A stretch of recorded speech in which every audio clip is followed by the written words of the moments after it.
Welcome to a special edition date night episode of Healthy-ish with Nutrish Mish, where we are going to go over some useful, helpful information today about all the foods that will and will not get you in the mood. Make sure you stick around to the end because the last ones, I thought at least, were the most surprising. It wasn't what I thought. So the first one, I think could go either way, right? So it's alcohol. Now, alcohol, you have one or two drinks, you feel loosened up, you feel great, but then you have too many of them, you get a little sloppy, you feel a little nauseous, not great. So it's an anti-aphrodisiac for that reason, and possibly some others if you've ever drank too much and tried to have some fun. Number two, meat as well as pasta for the same reason. I'm gonna lump them together. So you might be going out to dinner tonight, or you might be going out on date night and be like, I'm gonna order a nice steak, or I'm gonna go to this fancy Italian restaurant and get pasta. Not great for libido because it's gonna make you feel super, super full. It's gonna make you feel lethargic, tired, and that was actually one of the highest ones for an anti-aphrodisiac food. So number three is fried foods. So if you were planning on taking your girl to fried chicken place tonight, maybe not the best idea. So fried foods contain trans fats, right? And trans fats are terrible for a whole host of reasons. Adding to that list is it lowers libido. So if you want your girl in the mood or you want your guy in the mood, you don't want to give them trans fats because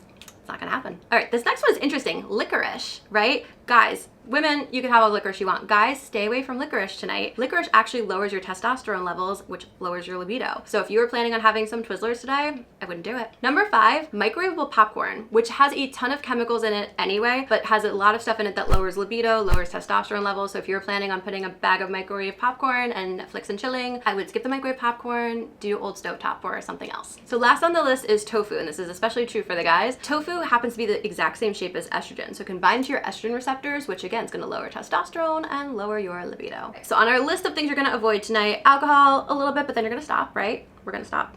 Okay, then meat and pasta because you don't want to feel too full. The fried foods we're gonna stay away from because of the trans fats. Guys, you're gonna stay away from the licorice. Everyone's gonna stay away from microwave popcorn just because it's bad for you in general, but especially adding to the laundry list of things that the chemicals do, it lowers your libido. And lastly, tofu, that one's for the guys. So let's get into the list of foods that you might want to include. But before we do that, there were two on this list that I thought were gonna be like top of the list. These are the ones that everybody thinks of as aphrodisiacs, but there was like really mixed evidence on it. And the two were chocolate and oysters. So I found some evidence that linked it to, because of the sugar consumption, it might have a negative effect on testosterone levels, so it might actually not be good. But then there's the whole like chocolate, like melty, like kind of situation that happens like when you think of chocolate. So it's just so associated with like romance and the holidays and that kind of stuff. But there was no scientific evidence that chocolate actually was an aphrodisiac. In fact, there was a little bit more evidence to maybe say otherwise. Thought that was interesting. Oysters were the second one. So here's the thing. Oysters sometimes I think are considered aphrodisiac because of the shape of them. Now what's interesting are there are two amino acids in oysters that do help with sperm production and quality, but it doesn't necessarily do anything for libido. So if you want to have like A+ sperm, maybe have some oysters, but if you want to get in the mood, I don't know if it's going to really do much for you.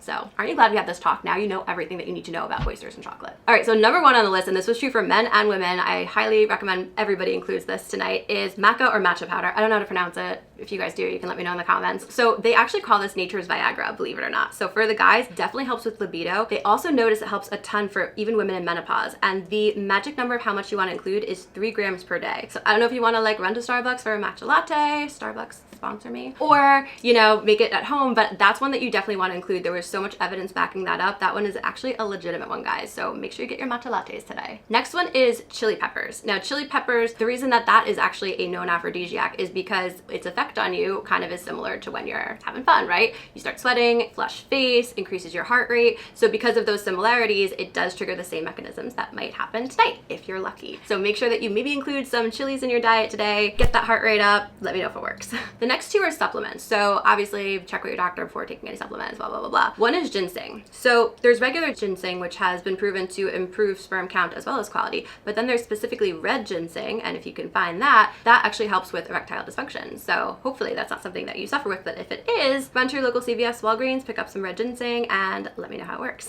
And the last one is fenugreek. So fenugreek, which is a food, but is more commonly found in supplement form, that helps with increasing libido, especially in men. All right, so we had some winners on the list, we had some definite losers on the list, and we had some ones that we weren't sure about, right? So try them all, let me know what you think, and write in the comments what your aphrodisiacs were, and if you had a good night, I'm gonna need a subscribe.